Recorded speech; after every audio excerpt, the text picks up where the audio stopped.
Can I still get a job as a PM in tech in this economy? I think the fear is overblown, and you are just looking at it from the perspective of someone that's looking for a job right now. And of course, from that perspective, you're going to get an overwhelming amount of not interested, rejections, silence. So it's going to sound and feel like everything is against you, but that's kind of the design of the whole thing. If you're applying for 100 roles and you hear back from 10, you don't hear back from 90, but you're actually doing phenomenally well, because most people can only expect to hear back from 1%, maybe 2% of the applications that they submit. So you're doing 5, 10 times better than the average, but you're still getting an overwhelming amount of silence, not interested, rejections, etc. Yes, there's definitely a lot more noise, and there's definitely a lot more visibility now to macroeconomic events. You can see the news a little bit better and clearer. Everything seems outrageous. Really, you can only control what is in your sphere of influence. Because of that, you really should not pay attention too much to the news, to any kind of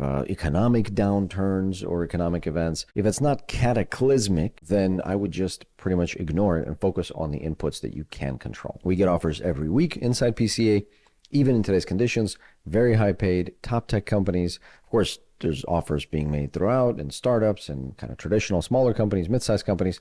So I can tell you that certainly product managers are getting placed today. And if you want to see that this is the case, just go on LinkedIn and do a search for product manager jobs. And you're going to see how many thousands of jobs are available right now and have been posted recently in the last month, week, even 24 hours. So you can see that the job is still very much in demand. Nothing has happened from that perspective. In fact, the rise of AI has added to the demand for product managers. Granted, these product managers require AI skills, but there's still plenty of roles available in product management. A little side note, by the way, the top 10% always win. So if you're a top 10% in your field, you're going to always be able to have access to all the opportunities, have access to callbacks and interviews and offers, ultimately, if you are a top performer in your field. So you kind of ignore the macroeconomic climate or conditions or changes if you are just performing at the very top. Product management is not a luxury for modern companies, especially for modern tech companies. They have to still prioritize what to do, decide what to do, and they still have to ship. And product managers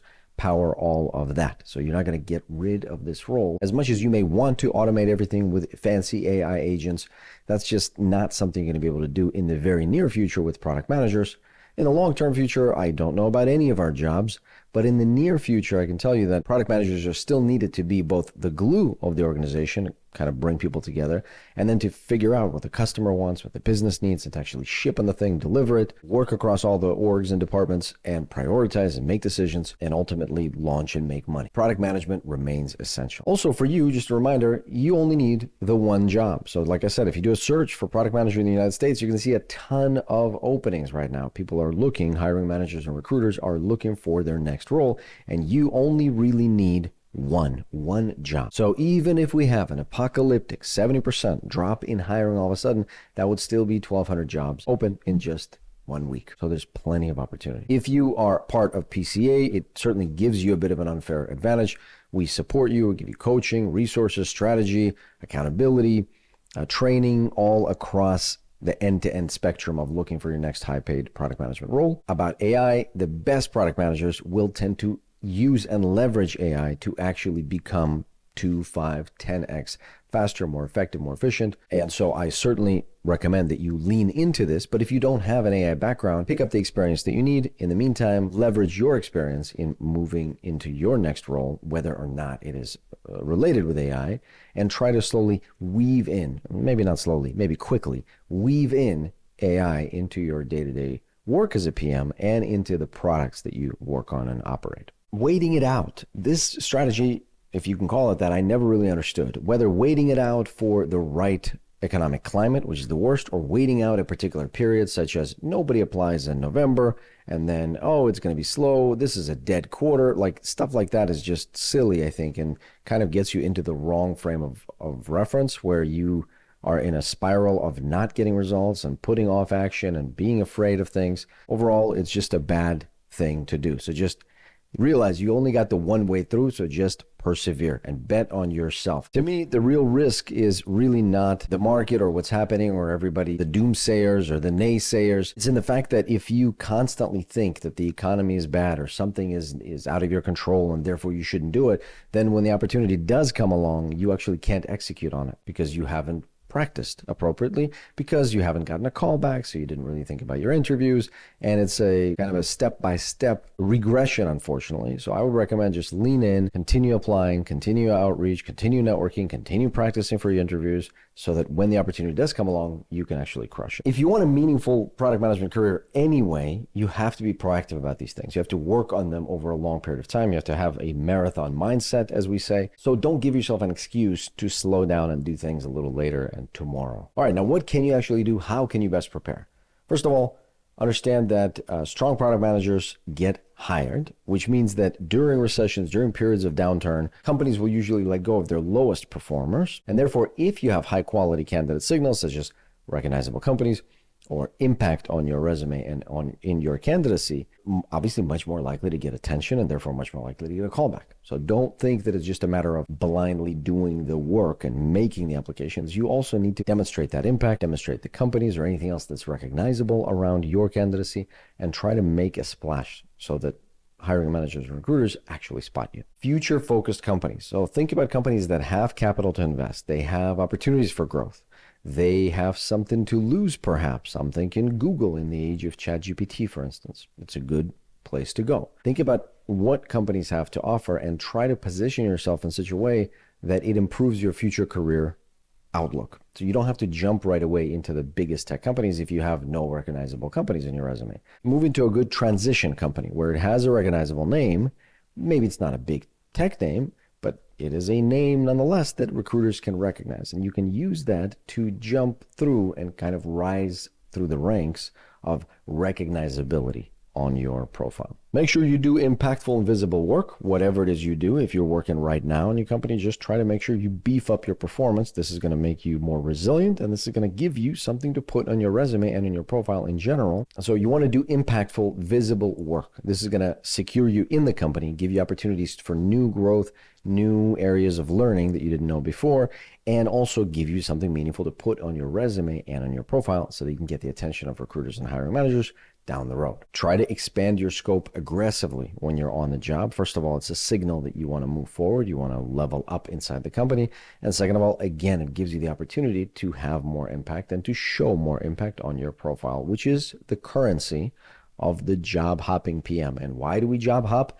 To get an increase in compensation, because the maximum compensation bump you're going to get are when you go and switch to a new job and new company. Try to think one step ahead in your career in general. That usually means understanding how many steps away from the company of your dreams or an ideal company or one of your ideal companies you are now. Where do you need to go? What could look better in your resume, in your profile, that could enable you to then jump into the following job? In general, you should think about user behavior, technological shifts, so that you understand what's happening in the larger ecosystem.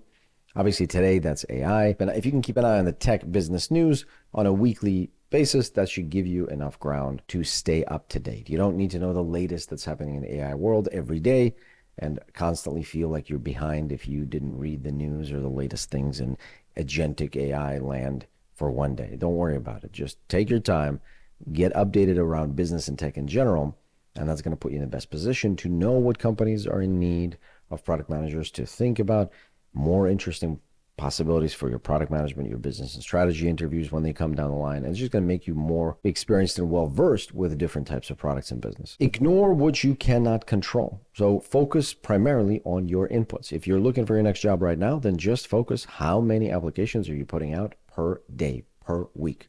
How about outreach? How many emails are you sending? How short are these emails? How many invitations are you sending in your LinkedIn?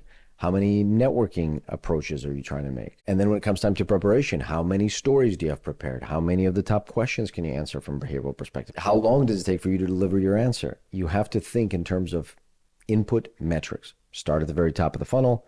That's applications, outreach, follow-up, networking, and then it's going to be interviews, conversations, screening calls, and eventually it's going to be more serious interview loops. and eventually offers. So just track the inputs, track what you're working on. When you're evaluating opportunities, also remember that what we want is real opportunity, real revenue or profitability or growth or some potential to reach that, as opposed to just a bunch of hype. Certainly right now we're in the middle of an AI bubble. It's not really a bubble because it is really a fantastic and fantastical technology. But right now we're certainly in the middle of being able to talk about an AI company that doesn't actually deliver any real value, but you could still potentially consider working there without really understanding what is its product market fit. So I'm telling you, please stay focused on the fundamentals. What problem does it solve? And who does it solve for? Classic product market fit or product strategy definition. This is, again, internally. If you're working right now, you can develop a reputation. You can deliver launches, you can ship things, you can deliver impact, and that allows you to stack trust and then leverage it in order to get access to more opportunities and then more impact, and therefore become more marketable with new recruiters and hiring managers, or even internal ones if you're looking there. You want options. You want to network continuously. You don't want to think about networking as this means to an end, like, oh, I've got to now network so I can get into this company. I want you to think of networking as something you do every day and every week to literally expand your network, meaning expand the people in product management, recruiters, engineers, product leaders that you can access when you will need to make the jump, when you need to talk to somebody from a specific company. You need to grow your network. Try to stay interview ready because opportunities come along. If you're the perfect potential fit for an opportunity, you want to be able to jump on it. You don't want to have to come back in 4 to 6 weeks to interview.